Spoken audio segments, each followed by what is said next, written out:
Good evening. Ito yung ano ko, yung natapos ko na sapatos na tinapalan. Ayan. Ito yung dito sa ano niya, kung nakikita nyo, yung bago dyan na na-patch, yan yung tapal ko. Tapos yung butas naman nito, saka ko ulit bubutasan ito.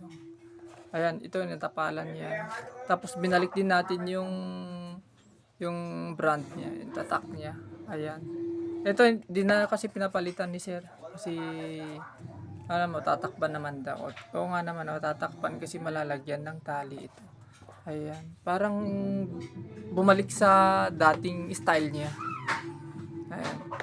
Yung kagandahan sa ganitong patch kasi dun sa zigzag. Ang suggestion ni si Sir Zigzag, ang ni-request ko naman sa kanya, i-patch ko na lang. Pasensya na, may batang umiyak kanina. Naglalaro sila. Ayan, ito yung ano ko, yung nasa na ba ako. Ito kasi yung patch mas maganda para yung damage niya matatakpan. Ayan. Yung damage nito kung nakikita niyo yung ano yung yung patch nito, yung damage nito parang ganito pero mas grabe yun. Ito konti lang kaya na-patch. Sa mga gustong magpagawa, pwede nyo akong message nyo na lang ako sa Facebook page ko o sa aking account.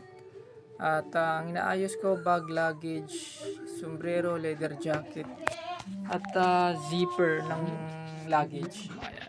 Okay, salamat and God bless sa inyong lahat. Thank you.